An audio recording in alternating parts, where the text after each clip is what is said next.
राष्ट्रीय नेत्र अंगदान प्रमुख जो कि हमारा पग पग पर मार्गदर्शन करती है, रेणु जी अग्रवाल का इस सभा में, और हमारी राष्ट्रीय उपाध्यक्षा शारदा जी मेहारिया आने वाली हमारी राष्ट्रीय अध्यक्षा को इस सभा में हार्दिक स्वागत करते हैं। आदरणीय डॉक्टर संतोष अग्रवाल, ये अखिल भारतीय मारवाड़ी महिला सम्मेलन का परम सौभाग्य है कि आज हमें पटाखों व लेजर से आंखों की सुरक्षा पर मार्गदर्शन हेतु आपका सानिध्य प्राप्त हुआ। आप vitreo retinal laser ROP expert phaco surgeon हैं at Sushila Netralaya Aurangabad. Awards gold medalist, best outstanding fellow, best research award for new innovative technique, doctor Suresh Limaye award, life time health achievement award, best outgoing vitreo retinal fellow, और अग्रवाल समाज की ओर से आपको अग्रवाल युवा मंच अग्र युवा गौरव सम्मान से सम्मानित किया गया है। Best achiever Lions club. आप भूतपूर्व अध्यक्ष महाराष्ट्र ऑप्थेल्मोलॉजिकल सोसाइटी 23-24 रहे हैं। आपके कार्यकाल में आपको best overall state society all India ophthalmological society की ओर से सम्मानित किया गया है, और आपने आपके कार्यकाल को में अखिल भारतीय मारवाड़ी महिला सम्मेलन की अचरपुर शाखा की हमारी सखियों मंजू जी आदि को और हमें भी सम्मानित किया। हम सभी अग्रवाल समाज के गौरव डॉक्टर संतोष अग्रवाल को ससम्मान आमंत्रित करते हैं हमारे जूम सभागृह में। आदरणीय डॉक्टर संतोष अग्रवाल। धन्यवाद मैडम। सर, हम हमारी सखियां ये बात जानना चाहेंगी कि लेजर का क्या दुष्परिणाम होता है आंखों पर। मैडम, अभी लेजर यह बहुत जरूरी चीज हो गई है। उसमें दो टाइप के लेजर होते हैं। एक तो जो मेडिकल में यूज होता है वो लेजर जो वेवलेंथ होती है वो अलग टाइप की होती है, और जो लेजर बाहर डीजे के साथ यूज होता है वो लेजर अलग होता है। मेडिकल ग्रेड जो लेजर होता है वो बहुत कंट्रोल्ड होता है, और उसका इस्तेमाल हमारे आरोग्य से संबंधित जो भी हमारी प्रॉब्लम्स है उसको कम करने के लिए किया जाता है। जैसा आंखों में डायबिटिक रेटिनोपैथी होता है, या कुछ स्किन के प्रॉब्लम्स है, या सर्जरी में भी कटिंग के लिए लेजर का यूज होता है। तो ये हो गया मेडिकल ग्रेड लेजर जो कि हमारे लिए उपयोगी है।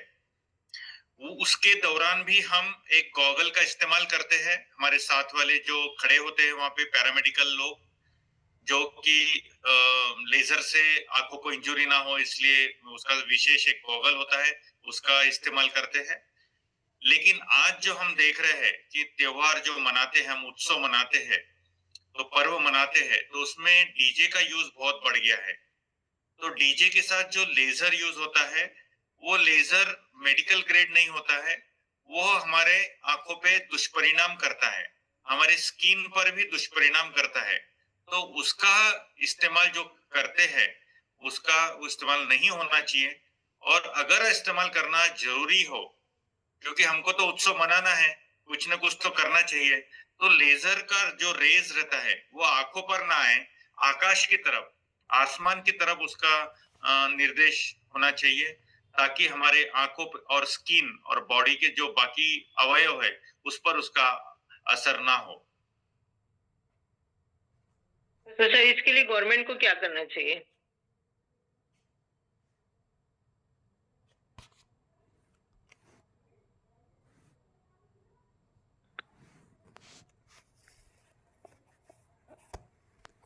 और तथा डिस्ट्रिक्ट के जो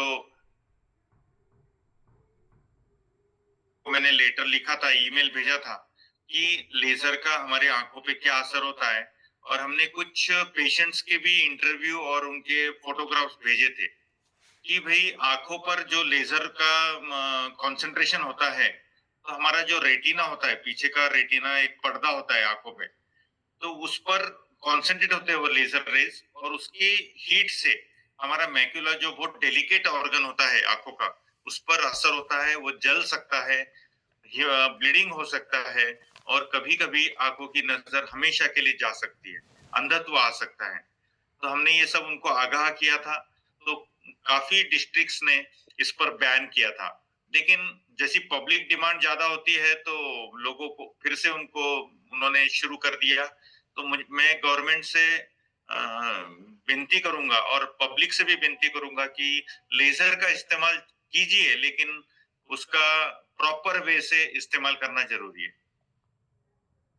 तो सर हमारी अखिल भारतीय मारवाड़ी महिला सम्मेलन चाहेंगी कि आप वैसा लेटर हमें भी दीजिएगा, तो हमारी सभी शाखाएं मतलब वहाँ के पुलिस स्टेशन वगैरह में ऐसा अप्लाई करेंगे कि लेजर का यूज ना किया जाए समारंभ में, सेलिब्रेशन जो भी होता है उसमें। ये सर सर हमारे जो शादी के समारंभ रहते हैं या जो भी हम लोग भी करते हैं आयोजन, तो हमने ये देखना चाहिए कि भाई वो डीजे वालों को ये बताए कि आप ये लेजर हमारे आंखों पर या शरीर पर ना पड़े। वो उसका जो डायरेक्शन होता है वो आकाश की तरफ हो, ताकि आप एंजॉय भी करें लेजर शो और आपको उससे ये भी मिलेगा, निजात भी मिलेगी दुष्परिणाम से। तो पब्लिक के क्या कर्तव्य है सर कि ये लेजर से हमारी आंखों में कोई किसी भी प्रकार के दुष्परिणाम ना हो, इसके लिए वो क्या क्या कर सके? एक तो आपने कहा कि लेजर का डायरेक्शन आकाश की ओर हो। दूसरा कि पब्लिक ने जब में विशेषकर बच्चों का वो विशेष ध्यान रखना चाहिए, क्योंकि उनकी आंखें डेलिकेट होती है और बच्चों को लेजर की तरफ ना देखे तो अच्छा है। डायरेक्ट लेजर आंखों में ना पड़े, इसका ध्यान रखना है हम सभी को। और दूसरा उसके एक विशेष गॉगल्स आते हैं जिससे लेजर को से प्रोटेक्शन मिल सकता है, तो उसका भी इस्तेमाल हम कर सकते हैं। वो अमेज़न या ऑनलाइन भी आजकल अवेलेबल है, तो वो भी हम इस्तेमाल कर सकते हैं। सर इसी के साथ हम चाहेंगे कि इक्लिप्स बर्न सूर्य ग्रहण से जो हमारी आंखों पर दुष्परिणाम होते हैं उसके बारे में भी थोड़ा सा आप प्रकाश दें। यस, ये जो ग्रहण होता है, इक्लिप्स बर्न बर्न बोलते हैं हम उसको। तो आंखों पे जब उस इक्लिप्स के जो रेज पड़ते हैं, वो हमारे इंफ्रारेड जोन में होते हैं या अतिनील यानी ब्लू रेज में रहते हैं। तो वो दोनों भी रेज हमारे लिए हानिकारक है।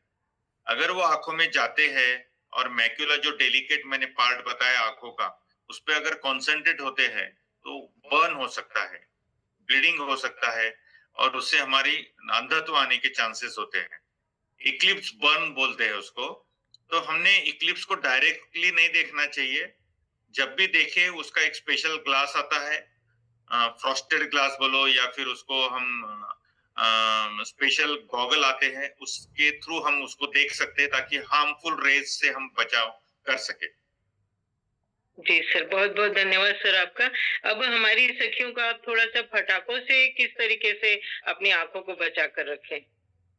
अभी सामने ये ही दिवाली का सीजन आने वाला है। यस, फटाके भी आजकल दिवाली पे हम काफी छुड़ाते हैं, फिर और कोई सेलिब्रेशन हो, शादी हो, तो हमें एन्जॉय तो ज़रूर करना चाहिए, लेकिन हर चीज़ का एक डू एंड डोंट्स होता है, मतलब क्या करें और क्या ना करें।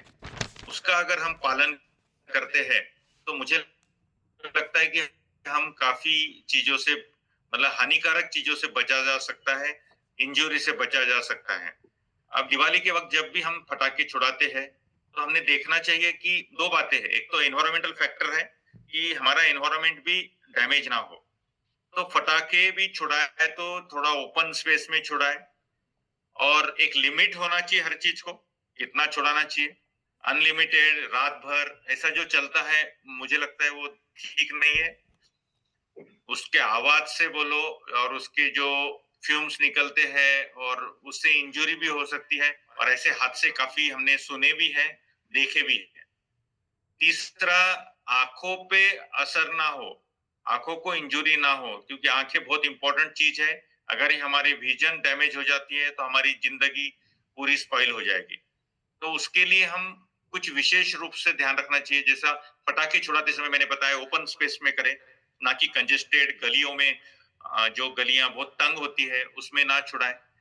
और जब भी पटाखे छुड़ाते हैं, ये जो बम होते हैं, वो टाइप के हमने नहीं इस्तेमाल करना चाहिए। थोड़ा-सा कम आवाज़ वाले, कम सीरियस वाले पटाखे हम छुड़ाएँ। दूसरा, पानी की एक बकेट वहाँ रखना चाहिए ताकि कभी कोई बर्न हो जाए या पटाखा अगर बर्न हो रहा है और वो उड़ नहीं रहा है, तब उस पर पानी डाल सकते हैं आप। या आपको कोई इंजरी हो जाती है पटाखे से, तो आप तुरंत पानी डाल सकते हैं। तो उससे ठंडक मिलेगी। दूसरा, जब भी आप पटाखे छुड़ाते हैं तो जो अगरबत्ती हम यूज़ करते हैं, तो वो थोड़ा-सा आर्म डिस्टेंस पे हो। कुछ डिस्टेंस से उसको छुड़ाना चाहिए। हमारा फेस पटाखे के ऊपर नहीं होना चाहिए। हमने उस पर झुकना नहीं चाहिए पटाखों पर। थोड़ा-सा दूर से हाथ से डिस्टेंस से हमने पटाखे छुड़ाना चाहिए, ताकि हमारे चेहरे पे डायरेक्ट उसका असर ना हो। तीसरा, कभी भी बच्चे ज़्यादा पटाखे छुड़ाते हैं, तो बच्चों के साथ किसी पेरेंट को या कोई गार्डियन को साथ में रहना चाहिए, ताकि उनको हम दिशा निर्देश दे सकें, हार्मफुल एक्टिविटीज़ से बचा जा सके। और हमने मस्ती में पटाखे नहीं छुड़ाना चाहिए। घाई गड़बड़ में कहीं भी कोई लोग जा रहे हैं उनको डराने के लिए, ऐसा हमने नहीं करना चाहिए, क्योंकि कभी-कभी वो हमको काफ़ी हार्म पहुँचा सकते हैं। सर, यदि आँखों में पटाखा चला जाए, मान लीजिए किसी के चला गया है, तो उन्हें क्या करना चाहिए? क्या सावधानी बरतनी चाहिए? सबसे पहले तो मैंने प्रिवेंशन बता दिया कि हमने अवॉइड कैसे करना चाहिए। दूसरा है कि अगर कुछ ऐसा इंसिडेंट हो जाता है कि कुछ पटाखा चला गया आपकी आँखों में, तो सबसे पहले ये पुतली को डैमेज हो सकता है। तो मसलना नहीं है, सिंपल पानी जो रहता है अपना टैप वाटर, उससे वॉश करना है। आपके पास अगर कोई ड्रॉप है या ऑइंटमेंट है, तो वो डाल सकते हैं, नहीं तो डायरेक्ट आजकल आँखों के डॉक्टर हर जगह अवेलेबल है। नियरेस्ट जो भी है आपके नियर और डियर डॉक्टर आँखों के, उनके पास जाइए और उनसे चेकअप करवा के जो भी वो ट्रीटमेंट सही समझे, वो लीजिए। कोई भी भोंदू या क्वैक डॉक्टर के पास या कोई पटाखा निकाल देता है या कचरा निकाल देता है, ऐसे व्यक्ति के पास कभी ना जाएँ, क्योंकि वो उनका जीभ लगाकर, ज़बान लगाकर या खड़ी साकर से बोलते हैं, शक्कर से, खड़ी शक्कर से या कोई बोले तो जो कि साइंटिफिक वे नहीं है, उस पद्धत से वो निकालते हैं, उसमें इन्फेक्शन होने का डर होता है। कभी-कभी सामने के पुतली को इन्फेक्शन हो सकता है, उसमें अल्सर हो सकता है। और हमने ऐसे कई केसेस देखे हैं कि छोटे गाँव से जो आते हैं पेशेंट्स, उसमें वो लोग क्वैक के पास जाते हैं, भोंदू लोगों के पास जाते हैं, अशिक्षित लोगों के पास जाकर कचरा निकालते हैं या पटाखा निकालते हैं, तो वो कभी ना करें। आजकल डॉक्टर हर जगह अवेलेबल है, तो डॉक्टर के पास जाके उसका सही इलाज कराना चाहिए। बहुत-बहुत धन्यवाद सर। आप हमारे अखिल भारतीय मारवाड़ी महिला सम्मेलन की सभा में पधारे और इतना सुंदर आपका मार्गदर्शन दिया। अब मैं हमारी आयोजक शाखा अर्चना जी सोनी से निवेदन करूँगी कि आप आभार प्रदर्शन करें। मैडम, एक और चीज़ बताना चाहूँगा कि जो मेरे पास उसके जी वीडियोज़ हैं, जिसमें कि सर। थोड़ी जी सर। डिटेल इन्फॉर्मेशन है, 3 और 4 मिनट का वीडियो है, तो ये मैं आपको भेज देता हूँ, हाँ। तो आप नहीं उनसे सर, आप शेयर। बताइए ना। हाँ, बताइए ना सर। हाँ, तो वो भेज देता हूँ मैं आपको, तो आप उनसे शेयर कर सकते हैं आपके सम्मेलन हाँ, में वीडियो या तो मैं शेयर कर दूँगी सर, और बताइए ना आपको जो भी बताना है। नहीं, बस इतना ही बताना है कि आँखों के हद तक कुछ भी मैं तो बताऊँगा हेल्थ के हद तक कुछ भी प्रॉब्लम हो जाता है, तो सबसे पहले आपके जो भी फैमिली डॉक्टर है या नियर आँखों के डॉक्टर है या जो भी स्किन के डॉक्टर है, उनके पास तुरंत जाइए। घर के घर पे इलाज मत करिए, लापरवाही बिल्कुल नहीं करना अपने हेल्थ के बारे में। अगर मेडिकल फील्ड में अगर जितना जल्दी आप डॉक्टर के पास जाएँगे और इलाज कराओगे, उतना रिज़ल्ट ज़्यादा अच्छा मिलता है। ना कि घर पर ही कुछ ट्रायल एंड एरर करें। और दूसरा, कोई भोंदू, अशिक्षित लोगों के इसमें नहीं आए, क्योंकि बहुत से लोग मैं देखता हूँ जो छोटे गांव से आते हैं, गांव से आते हैं, वो लोग आंखों में काफी प्रॉब्लम लेके आते हैं, जस्ट बिकॉज वो कोई तो भी लोगों के पास जाकर उसका इलाज कराते हैं। तो ये मैं चाहूंगा कि हेल्थ के बारे में लापरवाही ना रखें, विशेषकर आंखों के बारे में। डायबिटीज आजकल बहुत कॉमन हो गया है, तो डायबिटीज के पेशेंट ने भले ही उसको आंखों का कोई प्रॉब्लम ना हो, लेकिन डायबिटीज आंखों में धीरे धीरे शुरुआत में तो प्रॉब्लम नहीं करता है, पर अगर पेरिफेरी में प्रॉब्लम हो तो रेटिना के सेंटर में जब प्रॉब्लम होता है तभी पेशेंट हमारे पास आते हैं, तो काफी लेट हो जाता है। तो जब भी डायबिटीज डिटेक्ट होता है, आंखों की जांच जरूर करवाएं और फिर हर साल चेक करवाएं। दवा डाल के आंखों की पुतली बड़ी करके पीछे का रेटिना का चेकअप, आंखों का प्रेशर का चेकअप जरूर करवाएं। सिर्फ ऑप्टोमेट्रिस्ट या ऑप्टिशियन के पास जाकर नंबर निकालना, ये आंखों का जांच नहीं हो सकती। उसके लिए डॉक्टर, आंखों के डॉक्टर के पास ही जाना चाहिए और प्रॉपर आंखों का चेकअप हर साल करवाना चाहिए। दिवाली का त्योहार हम प्रत्येक वर्ष खुशी के माहौल में दीप जलाकर मनाते हैं। साथ ही पटाखों का इस्तेमाल करके त्योहार में खुशियां बढ़ाने की कोशिश करते हैं। लेकिन पटाखों से हमारा खुशी का माहौल खराब भी हो जाता है।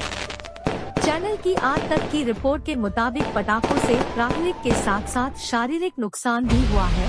सबसे महत्वपूर्ण बात यह है कि पटाखों की चपेट में आने से कई मरीजों को अपनी कीमती आंखों की रोशनी खोनी पड़ती है और उचित देखभाल के अभाव में हम अपने खुशहाल परिवार को दुख में धकेल देते हैं। क्या दिवाली मनाने का यही असली मतलब है? यदि हम निम्नलिखित सावधानियों के साथ दिवाली मनाएं तो बहुत सारे नुकसान से बचा जा सकता है। सुरसुरी जलाने की उचित विधि। सुरसुरी को हमेशा अपने शरीर से थोड़ी दूरी पर रखें और वीडियो में दिखाए अनुसार जलाएं। इसे अपनी आंखों के पास न रखें। चक्री जलाने की उचित विधि। चक्री जलाने के लिए हमेशा खुली जगह ढूंढें और इसे फर्श पर जलाएं। आपका चेहरा चक्री से दूर होना चाहिए। अनार का उपयोग करने का उचित तरीका। अनार का उपयोग करने के लिए हमेशा एक खुली जगह ढूंढें और इसे जमीन पर जला दें। अपना चेहरा अनार से दूर रखें, जैसा कि वीडियो में दिखाया गया है। बम जलाने का उचित तरीका। पटाखों में बम एक खतरनाक झटका है। इसे किसी खुली जगह पर जलाते समय जलाने के तुरंत बाद आपको दूर खड़े हो जाना चाहिए और ध्यान रखना चाहिए कि आपका चेहरा बम के करीब न हो। रॉकेट जलाने की उचित विधि। रॉकेट जलाने के बाद वह कहीं भी उड़ सकता है, इसलिए सबसे पहले रॉकेट जलाते समय इसे किसी बोतल में सीधा रखें। फिर यह सुनिश्चित कर ले कि रॉकेट जलाने के बाद वह सीधा ही जाए। पटाखों से मरीजों की आंखों में चोट लगती है और कुछ मरीजों की इसके कारण आंखों की रोशनी चली जाती है। कुछ दर्दनाक दृश्य दिखाए गए हैं ताकि हमें पता चल सके कि आतिशबाजी का आंखों पर क्या असर होता है। अब तक हमने पटाखों के इस्तेमाल की विधि और उससे हमारी आंखों पर पड़ने वाले प्रभाव के बारे में जाना।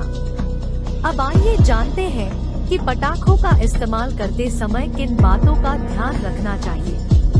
पटाखों का उपयोग करते समय हमेशा खुली जगह देखें और पटाखों का उपयोग करें। पटाखे खरीदते समय अच्छी दुकान से और अच्छी क्वालिटी के खरीदें। पटाखों को घर के अंदर रखते समय हमेशा अपने परिवार और बच्चों से दूर रखना चाहिए। पटाखों को पानी से भरी बाल्टी के पास रखना चाहिए ताकि गर्म पानी गिरने से जलने का खतरा न रहे और पटाखों से लगने वाली आग को बुझाने में भी मदद मिले। पटाखे जलाने के बाद उन्हें न जलाएं। अगर हम अब तक बताई गई सावधानी बरतेंगे तो हमारी आंखें तो बच जाएंगी, लेकिन पटाखों से होने वाले नुकसान से भी बचा जा सकेगा। आने वाली दिवाली को अपने परिवार के लिए खुशहाल बनाने के लिए महाराष्ट्र नेत्र रोग विशेषज्ञ एसोसिएशन द्वारा छोटा सा वीडियो के माध्यम से सभी को दिवाली की शुभकामनाएं।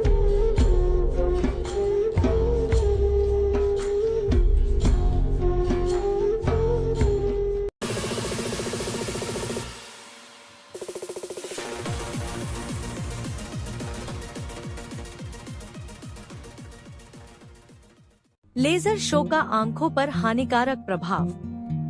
हाल ही में त्योहारों और अवसरों पर लेजर शो की संख्या बढ़ गई है। ऐसे में आंखों की सेहत को नुकसान पहुंच सकता है। लेजर लाइट में देखने से आंखों में गंभीर चोट लग सकती है और हमेशा के लिए दृष्टि चली जा सकती है।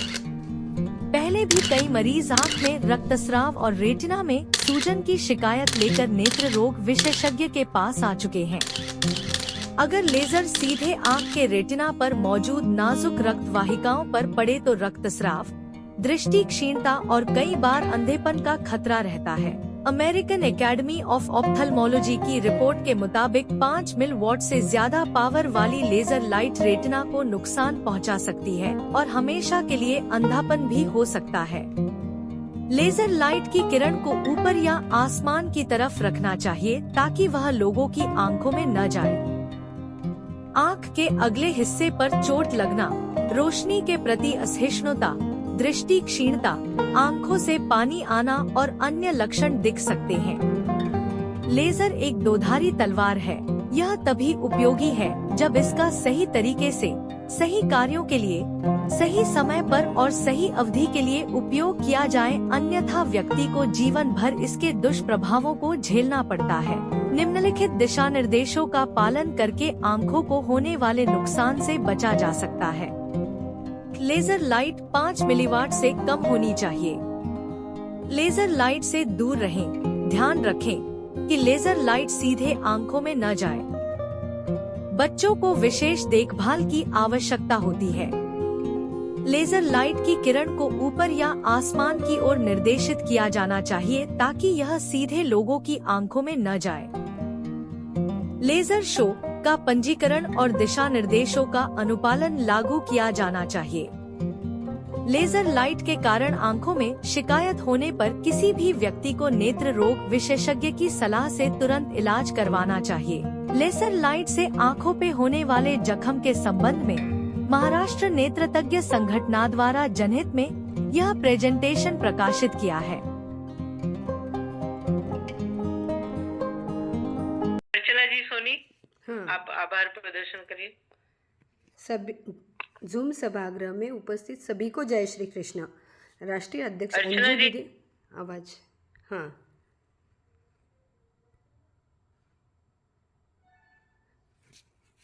मेरा म्यूट। सभी को जय श्री कृष्ण। सभागृह में उपस्थित राष्ट्रीय अध्यक्ष अंजू दीदी, रेणु जी अग्रवाल, नेत्रदान अंगदान प्रमुख प्रदेश अध्यक्ष अनुराधा जी अग्रवाल, प्रदेश सचिव रचना जी जोशी, मुख्य अतिथि डॉक्टर अग्रवाल जी, आपका मार्गदर्शन बहुत ही अमूल्य मिला। नेत्रदान के बारे में बहुत ही जरूरी जानकारी प्राप्त हुई। थैंक यू सर, आज हमें ये अच्छी जानकारी मिली। सभी जूम सभागृह में उपस्थित पदाधिकारी तथा मेरी सखियों को सभी का दिल से धन्यवाद। धन्यवाद एक बहुत छोटा सा शब्द है, पर यह सुनकर सारे शब्द निशब्द हो जाते हैं। नेत्रदान के बारे में राजकुमारी दीदी से बहुत कुछ सीखा। इस मंच से जुड़ने के पहले नेत्रदान के बारे में कुछ भी जानकारी नहीं थी। राजकुमारी दीदी को मैं थैंक यू बोलना चाहूंगी। अ बिग थैंक यू दीदी। नेत्रदान के बारे में कुछ बताना चाहती हूँ। नेत्रदान जागरूकता की कोशिश जरूर करना। तुम कोई आज नहीं तो कल नेत्रदान के महत्व को समझेगा। कोशिश फिर दोहराना, तुम आगे बढ़ना, हौसला रखना, तुम नेत्रदान की अलग जगह लेना, तुम निरंतर प्रयास करते रहना। नेत्रदान की नेत्रहीन के स्वप्नों को हकीकत में बदलना, तुम सबको समझाना, तुम जाते जाते नेत्रदान कर जाना, तुम नेत्रदान महादान। थैंक यू दीदी। और थैंक यू दीदी। Doctor Agarwal ji, thank you, आपका मार्गदर्शन बहुत ही अमूल्य मिला। धन्यवाद थैंक यू सभी दीदी। को, आपने मुझे मौका दिया। राजकुमारी मैडम का विशेष कर धन्यवाद देना चाहूंगा, जिन्होंने मुझे मौका दिया आप सभी से रूबरू होने का। Thank you so much. Thank you sir. हमारी राष्ट्रीय उपाध्यक्ष शारदा जी मैडम भी इस मंच में है, तो शारदा जी से कहेंगे कि अपने मनोगत व्यक्त करें। आदरणीय शारदा जी मेहाड़िया।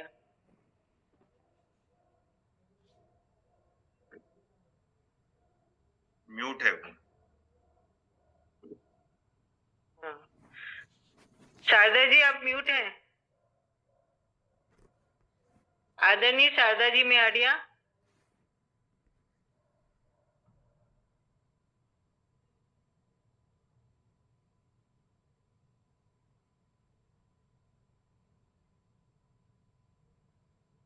बोल नहीं पा रहे हूँ।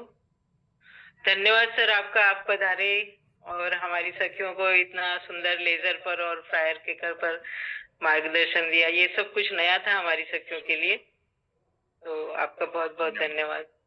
Thank you, thank you, thank you, thank you, thank you.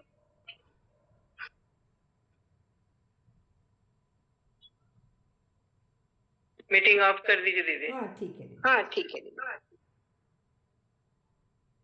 Thank you.